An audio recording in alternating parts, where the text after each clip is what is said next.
and welcome back to my channel. In today's video, I'm going to be doing another video on the Winsor Newton watercolor markers. I recently did a review on these and a couple other videos on them, and I love them. They're my new favorite current art supply obsession. They're my favorite art supply of the moment. I'm just obsessed with them. But I don't want you to feel like you have to have these to do this tutorial. If you wanted to follow along with at home with whatever you had, if you had traditional watercolor pans or tubes, you can absolutely do this with those. You don't have to have the watercolor markers. So here's what we're going to be working on today. This is just a little drawing of a couple macarons that I did. I'll insert a picture now so that you can see how it turned out, what the finished image looks like. Hopefully it turned out good, otherwise you probably wouldn't be watching this video. So I did want to let you guys know that I am working in my sketchbook today. This is the Strathmore 500 series mixed media paper. It's 100% cotton, archival quality, and acid free. It's like a vellum surface. Work on whatever paper you're most comfortable on, and if you're using traditional watercolors, any cold press cotton paper is going to be just fine. Whatever that you have is fine. But what I really like about this paper, I recently picked up a couple of these sketchbooks in a few different sizes, so you'll be seeing them a lot more on this channel.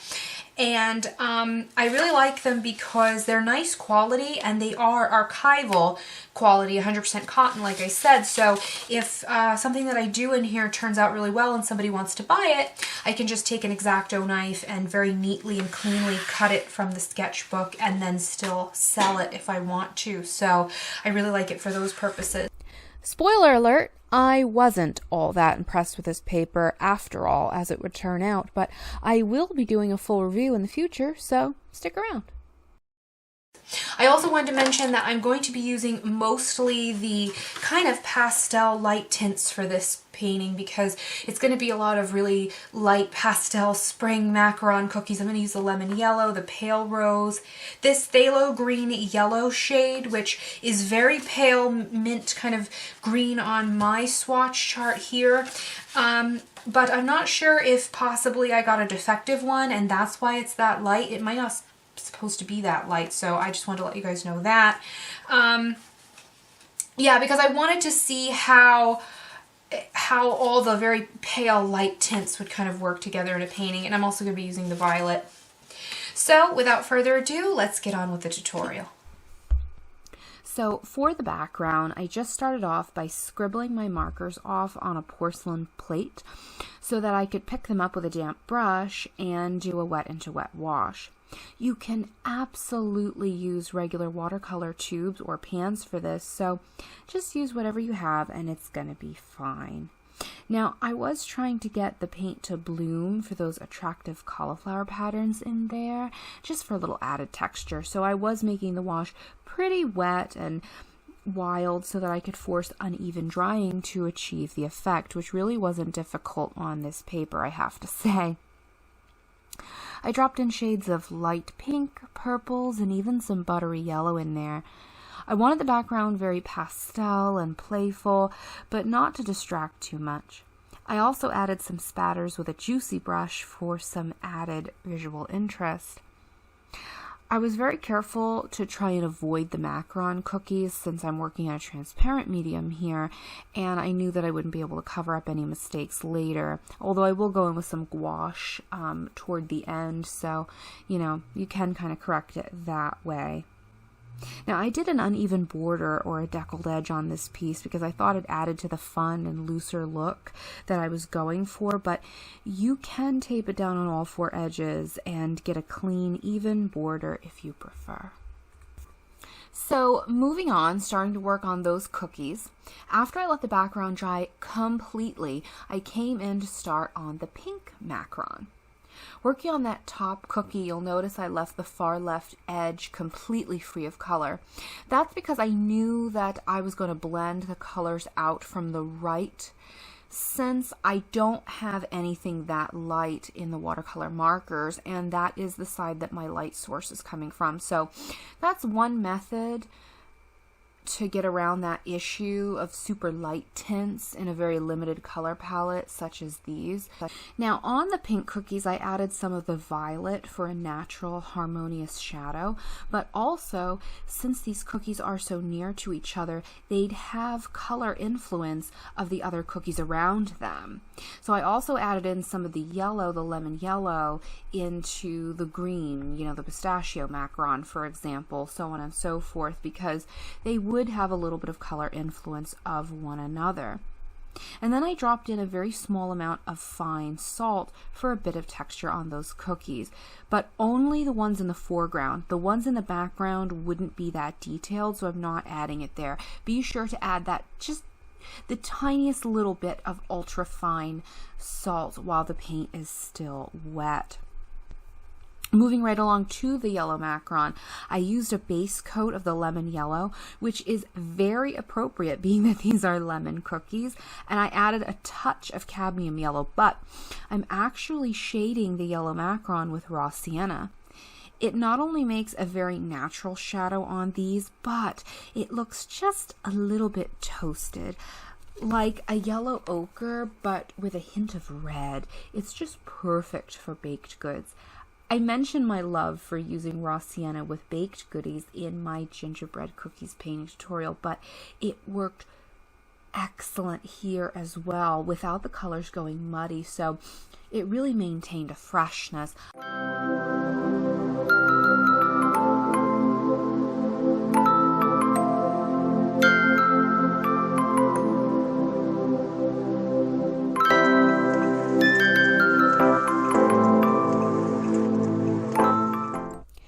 So here you can just see me repeating the same steps I've already described.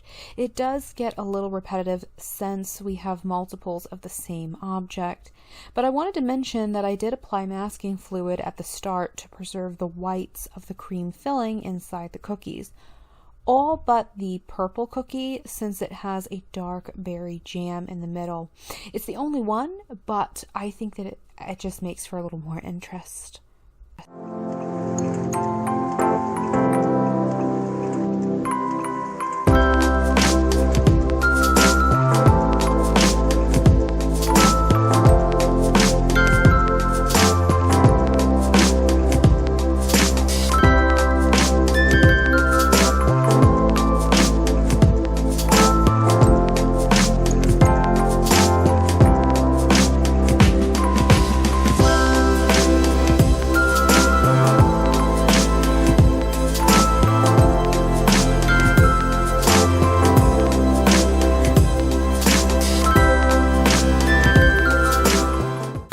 For that textured edge of the macaron cookie, I believe they call it the feet or the foot of the cookie. I think they call it the feet of the cookie.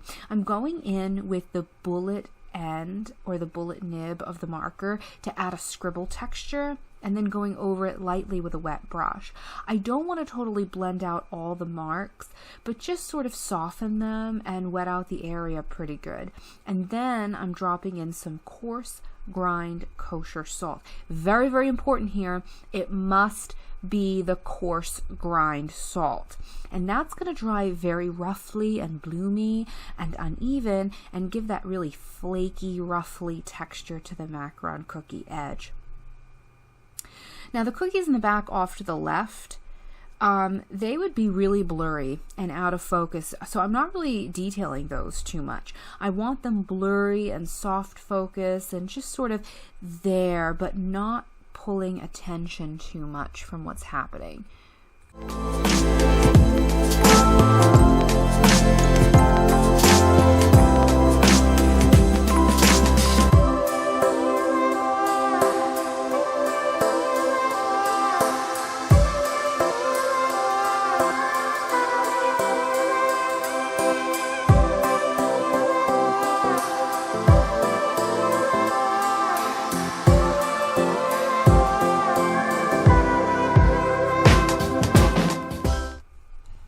After that had all dried completely, I began glazing over to enhance my contrast a bit and build depth, but also knock some of that texture back some because it had gotten a little bit out of control on that top cookie. You can also see that I'm adding a shadow just underneath the pink cookie onto the purple cookie, because the pink cookie on top would be casting a shadow because it has weight. And so to add visual weight to the painting and realism for a more convincing illusion to the painting, you want to add that shadow in there. I'm also going to be doing that similar thing to the green cookie later on from the purple cookie that would be casting a shadow there. And remember that shadows often have influence of the colors around them, so you can easily add in hints of the violet cookie, for example, onto the green cookie in that shadow, and that will look very fresh and lively and chromatic. And if I hadn't mentioned already, I did use masking fluid to mark off the white areas where the white creamy filling would be, but this wasn't 100% necessary because I was going to go on top with gouache later on. And when I do come in with that gouache later on, I will enhance those shadows quite a bit more because you really can't see them yet at this point.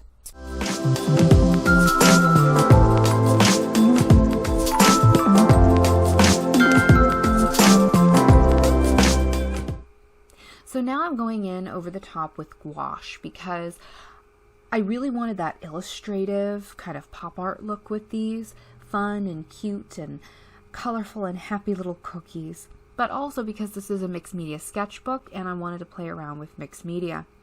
Gouache works wonders for an illustrator effect like these because the medium really lends itself to that style. Anyhow, I'm adding in my highlights, enhancing my contrast, and adding some finer details on top. I don't want to just cover everything up because that really would defeat the purpose, but I just want to add to it. And since the gouache is opaque, we can really layer on some bold, punchy highlights with it. You'll notice that I kept switching back and forth between painting and drawing, the painting with the gouache and drawing with the bullet nib or the bullet end of that watercolor marker. And I really enjoyed the versatility of having that watercolor marker as a medium. It was a lot of fun, and there's something so freeing about mixed media. If you haven't given it a try yet, I highly recommend that you do try it because there's just something so freeing and fun about mixed media. Typically as an artist, there's so many rules, especially when you're working on a fine art piece and you're keeping the medium pure. But with mixed media, you get to break through all the rules and just have fun. And it loosens you up and it puts me in a better mood, I find, and kind of relaxes me for the next piece that I happen to work on. So it really is a lot of fun. I enjoy it very much.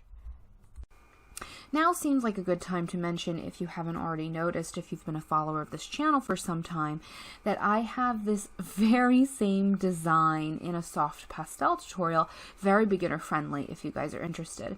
I'll leave it linked up in the iCards as well as the description box down below, and that tutorial does include real-time clips.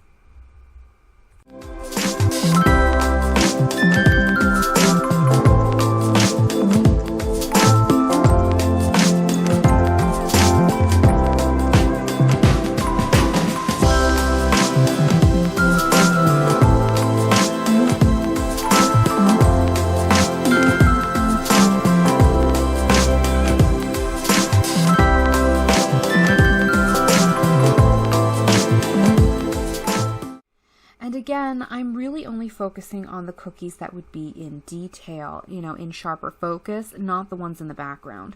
I'm leaving those alone for the most part. I also added in some shadows to the creamy white filling to add some visual weight there, and some highlights to the purple jam filling to make it look shiny and glossy, since that jelly or jam would be shiny and reflecting light back.